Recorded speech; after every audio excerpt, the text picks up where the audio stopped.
Good morning class. कैसे हैं आप लोग? उम्मीद करता हूं कि आप लोग एक बेहतर एहसास के साथ अपनी लाइफ जी रहे होंगे और ऐसा होना भी चाहिए। तो आज की जो क्लास होगी ज्योग्राफी पे होगी, क्योंकि अब ऐसा लग रहा है कि अगर सभी सिलेबस सब्जेक्ट को अगर हम लोग इंटीग्रेट करके नहीं पढ़ेंगे तो एग्ज़ाम तक कंप्लीट नहीं हो पाएगा। तो हम लोग ज्योग्राफी, मॉडर्न हिस्ट्री, इसके बाद इन्वायरमेंटल साइंस, सभी चीज़ों को इंटीग्रेट करके जितना कोशिश हो सकेगा, जितना मेरा प्रयास रहेगा कि अच्छे से अच्छे तरीके से आपको सारा चीज़ कंप्लीट करा दें। तो ज़्यादा समय को लॉस ना करें और ध्यान दें इस चीज़ को कि आज से हम जो है भारत का भूगोल स्टार्ट करने वाले हैं। और इनके बहुत ज़्यादा डीप में हम नहीं जाएंगे, क्योंकि आप लोग बहुत सारी चीज़ें जानते हैं। जो हमारे काम की चीज़ें हैं उन्हीं पे ज़्यादा हम फोकस करेंगे और देखते हैं कि ये हमारा प्यारा भारत है। ये हमारा प्यारा भारत है और कहा जाता है कि इसका जो क्षेत्रफल है 32,87,263 वर्ग किलोमीटर। कितना है? 32,87,263 वर्ग किलोमीटर है। ये इसका क्षेत्रफल है भारत का, जो पूरे विश्व का 2.4% है। अगर 2.4% इक्वल टू कितना है तो 1% बराबर आप निकाल सकते हैं। इसी को 2.4 से गुणा कर दिए, भाग दे दीजिए और इसमें 100 का गुणा कर देंगे तो आपको 100% क्षेत्रफल पता चल जाएगा पूरे वर्ल्ड का। इसकी जनसंख्या जो कहा जाता है कि पूरे विश्व की जो जनसंख्या है उसका 17.5% भारत की जनसंख्या है, भारत की पॉपुलेशन है।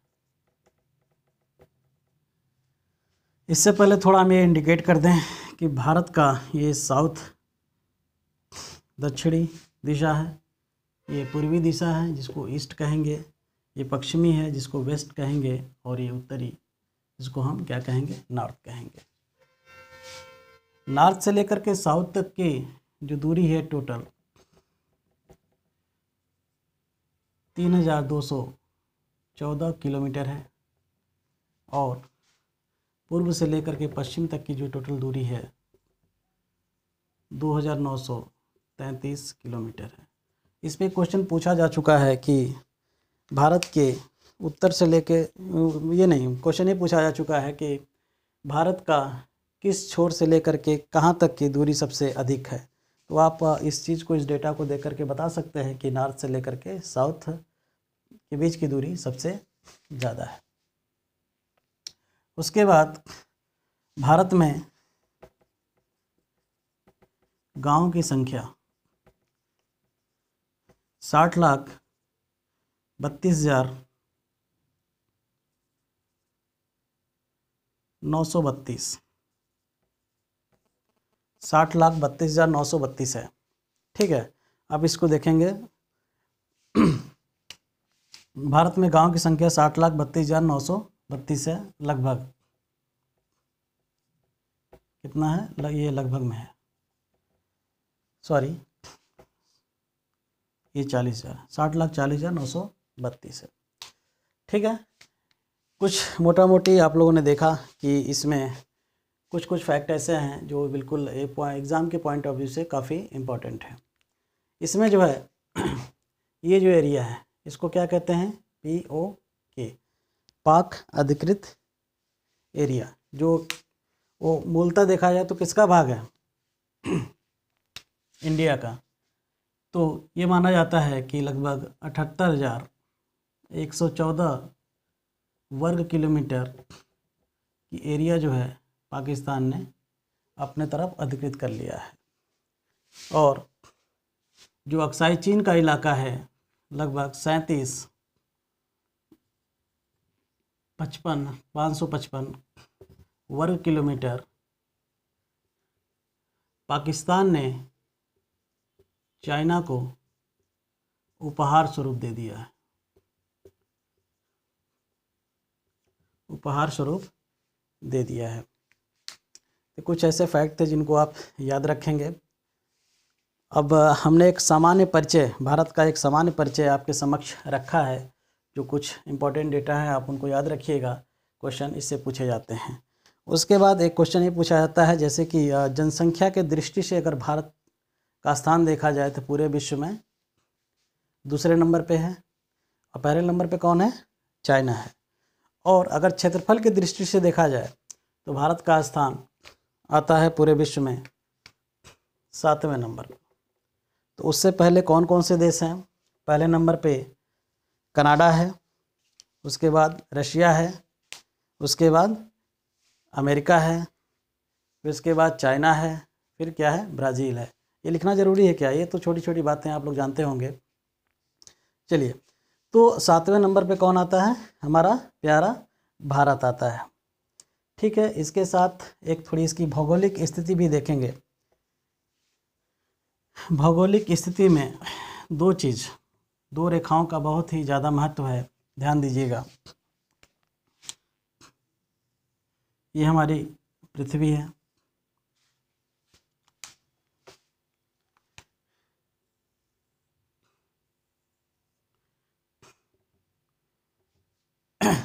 दोनों। पहले यहाँ शुरुआत करते हैं। अगर आप कहेंगे कि ये गोला है, एक वृत्त के आकार का, मैंने कुछ ऐसा फिगर बना रखा है, तो यहाँ से इसको मैंने दो भाग में डिवाइड कर दिया गया। गोले की अगर संज्ञा देंगे तो आप कहेंगे एक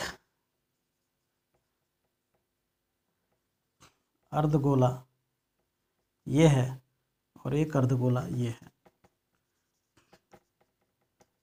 दोनों को जब जोड़ेंगे तब जाके एक स्फीयर बनेगा। तो ध्यान दीजिएगा, ये जो रेखा है पृथ्वी की, जो बीचों बीच से गई रेखा को, इसको 0 डिग्री पे रखते हैं, 0 और कहते हैं ये विषुवत रेखा है। कौन सी रेखा है? विषुवत रेखा, या इसको भूमध्य रेखा भी कहते हैं, भूमध्य रेखा भी कहते हैं। अब इसको भी ज़रा इसका डायरेक्शन सेट कर दिया जाए, साउथ, नॉर्थ, ईस्ट और वेस्ट। देखिए, आप फैक्ट को जानते रहिए, चीज़ों को जानिए और भाषा अपने आप से बनाने की कोशिश करिए।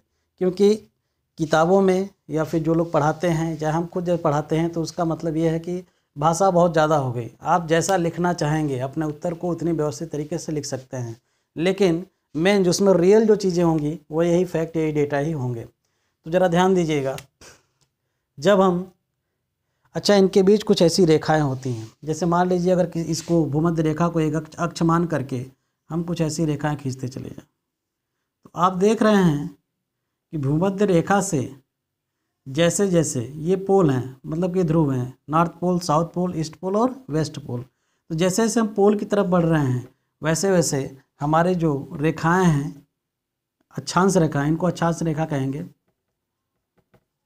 इनको ही अक्षांश रेखाएं कहते हैं। अक्षांश रेखाएं क्या हो रही हैं? छोटी होती जा रही हैं। दूसरी खास बात यह है कि जितनी भी अक्षांश रेखाएं होती हैं वह भूमध्य रेखा के क्या होती हैं? समांतर, एक दूसरे की क्या हैं? पैरेलल होती हैं। और कहा जाता है कि अगर इनकी दूरी, ये मान के चला जाए कि दो अक्षांश रेखाओं के बीच की दूरी ये अगर 1 डिग्री पे है, 1 डिग्री पर है, तो अब ध्यान दीजिए कि अगर इसको मैंने यहाँ से डिवाइड किया है तो यहाँ से लेकर के पूरा ये ऊपर का जो एरिया होगा यहाँ तक, इसको कहेंगे उत्तरी गोलार्ध, उत्तरी गोलार्ध कहेंगे, उत्तरी गोलार्ध कहेंगे। और उत्तरी गोलार्ध में पड़ने वाली जितनी भी रेखाएं होंगी, जितनी भी अक्षांश रेखाएं होंगी, वो क्या कहलाएंगी? उत्तरी अक्षांश रेखाएं। ठीक उसी तरीके से आप नीचे आ जाइए, इधर का जो एरिया है 0 से लेकर के ये, इसको हम कहेंगे दक्षिणी गोलार्ध। क्या कहेंगे? दक्षिणी गोलार्ध। और रेखाएं क्या कहलाएंगी? दक्षिणी अक्षांश रेखाएं कहलाएंगी। अब हमने कहा कि जैसे जैसे अगर दो अक्षांश रेखाओं की बीच की दूरी अगर 1 डिग्री पे रखेंगे, सॉरी सेंटीग्रेड मुंह से निकल गया, 1 डिग्री पे अगर रखेंगे तो उत्तरी गोलार्ध में टोटल जो है 89 रेखाएं होंगी, अक्षांश रेखाएं, टोटल 89 अक्षांश रेखाएं होंगी। और इधर दक्षिणी गोलार्ध में भी कितनी होंगी, 89 रेखाएं होंगी, अक्षांश रेखाएं होंगी। और एक जो है भूमध्य रेखा, जो ये भूमध्य रेखा है, इसको हम अगर ऐड कर लेंगे तो टोटल कितना हो गया, आप जोड़ लीजिए 89 और 90, 89 + 1 कितना हो गया 90, तो हो गया 90 8 9 17, 179 रेखाएं हो गई। 179 ये क्या हो गई, अक्षांश रेखाएं हो गई। और माना जाता है, माना क्या, ये बिल्कुल रियल है, इसमें मानने वाली कोई बात ही नहीं, ये बिल्कुल साइंटिफिक चीज़ें हैं। तो दो अक्षांश रेखाओं के बीच की दूरी अगर 1 डिग्री पे आप तय कर रहे हैं तो दो अक्षांश रेखाओं की दूरी जो है माना जाता है, माना क्या, ये रियल है, 111 किलोमीटर। कितना है, 111 किलोमीटर। तो ये कुछ छोटी छोटी बातें हैं, इनको ध्यान रखिएगा। अब जरा हम चलते हैं देशांतर रेखाओं पे।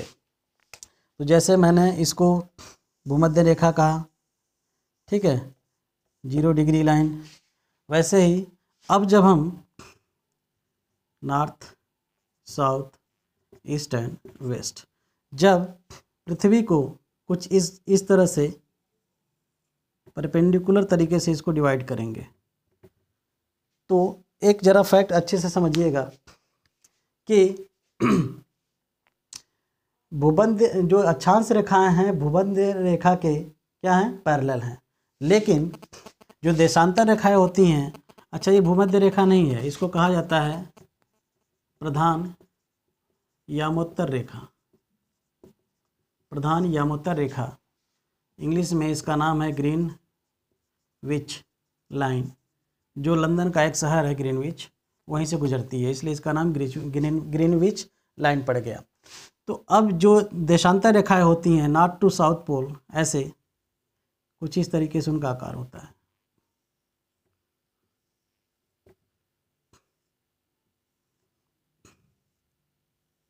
तो जैसे जैसे अब ये भी देखिए, जैसे जैसे ईस्ट वेस्ट से ईस्ट की तरफ या ईस्ट वेस्ट की इधर पहुंच रही हैं यामोत्तर रेखा की तरफ जैसे ही आ रही हैं, तो इनका भी आकार क्या होता चला जा रहा है, छोटा होता चला जा रहा है। और इनके जो भी दो देशांतर रेखाओं के बीच की दूरी जो होती है, दो देशांतर रेखाओं के बीच की दूरी जो दूरी होती है 111.33 किलोमीटर होती है। तो ये सब कुछ बेसिक जानकारी थी, एक सामान्य भूगोल से मैंने आपका परिचय करवाया, और ये ज्योग्राफी की पहली क्लास थी। तो और बहुत कुछ इसमें जानना बाकी है, जो धीरे धीरे और तेज़ी से आगे बढ़ेंगे थोड़ा, क्योंकि अगर तेज़ी से आगे नहीं बढ़े तो फिर कोर्स को कंप्लीट करना मुश्किल हो जाएगा। तो आप लोग से रिक्वेस्ट है कि वीडियो लगातार आप देखते रहिए, क्लासेस में कंटिन्यू बने रहिए, और जिनको ऑफलाइन क्लासेस करना है तो उनकी ऑफलाइन क्लासेस अलग चल रही हैं। जैसे मैंने कहा था, कुछ अपडेट का काम चल रहा है, सेटअप का काम चल रहा है, तो 1-2 दिन के बाद वो चलना स्टार्ट हो जाएंगी, आप लोग उसमें भी आ सकते हैं। फ़िलहाल ये जो क्लास है ये ऑनलाइन वीडियो क्लास है, और मैं चाहूँगा कि ज़्यादा से ज़्यादा आप इसको लाइक करें, और लेक्चर को कंटिन्यू, बिल्कुल कंटिन्यू एक सीरियल से देखते रहिए। मेरी पूरी कोशिश होगी कि एक एक लेक्चर मैं टाइमली अपलोड कर दूं, ताकि आप लोग एग्ज़ाम के समय तक पूरा एक छोटी से छोटी चीज़ों को, ये रफली एक तरह से कहें तो आप एग्ज़ाम से जाने से 2-3 घंटे पहले, 4 घंटे पहले भी, या 1 दिन पहले भी, बस एक नज़र अगर आपने वीडियो को देख लिया तो आपकी मैक्सिमम लगभग 90% चीज़ें आपको एग्ज़ाम जो आती हैं वो मिल जाएंगी, और उम्मीद करते हैं कि आपका एग्ज़ाम बहुत अच्छा हो जाएगा। तो चलिए नेक्स्ट वीडियो में मिलते हैं next morning. Okay, thank you.